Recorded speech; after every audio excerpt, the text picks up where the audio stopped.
एका साईडला सिद्धार्थ आणि एका साईडला मकरंद.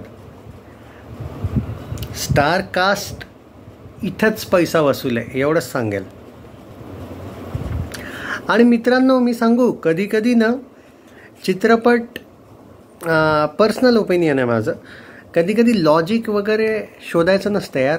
लॉजिक बस मॅजिक म्हणून जायचं चित्रपटांना. हां, पण हा एक जरूर सांगेल, अशा चित्रपटाला जाताना ज्याची स्टोरी ओके, खूप छान नाही आहे, एक एंटरटेनमेंटसाठी डेफिनेटली चांगली आहे, पण असं नको वाटायला तुम्हाला की तुमचा टाईम वेस्ट होतो आहे, तर त्यासाठी नाही मी रिकमेंड करणार तुम्हाला.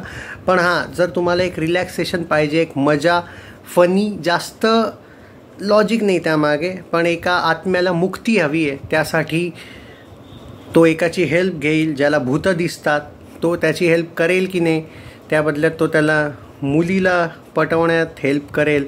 हां, इट्स लाईक, म्हणजे असं तुम्ही म्हणू शकता की हे पहा, एक सिम्पलसी स्टोरी आहे आणि कॉमेडी आहे, ज्यामध्ये जास्त, आता जेव्हा आपण एवढं बॉलिवूडचंही कौतुक करत बसतो, जेव्हा गोलमाल वगैरे, त्याच्यात तरी काय लॉजिक असतं, पण आपण एन्जॉयमेंट म्हणूनच बघतो ना असे चित्रपट. यांना आपण असं डोक्यावर चढवलं आहे, तर मग त्या अँगलने तुम्हाला डेफिनेटली आवडेल चित्रपट.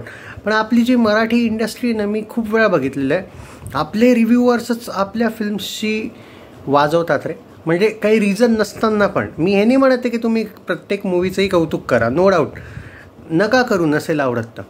पण माझं हे म्हणणं आहे की ॲज अन एंटरटेनमेंट, टाईमपास, तुम्हाला खरंच एक रिलॅक्सेशनसाठी हा चित्रपट एक एन्जॉयमेंट देतो आहे, तर मी का नको रिकमेंड करू.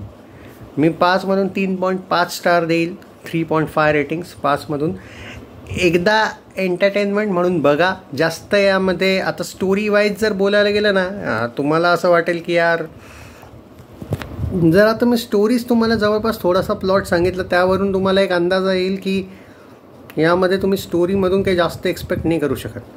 पण कॉमेडी, टाईमपास जर तुम्हाला हवा आहे, देन डोंट मिस इट यार. कारण तुम्हाला जे चुटकुले आहेत ना, थोडेफार हसवेल तुम्हाला हा चित्रपट, नो डाऊट. तर मी तर तुम्हाला रिकमेंड करेल की हा चित्रपट बघा. बाकी तुमच्यावर आहे. तुम्ही बघितला असेल तर नक्की कमेंट्समध्ये सांगा की पाहिला की नाही.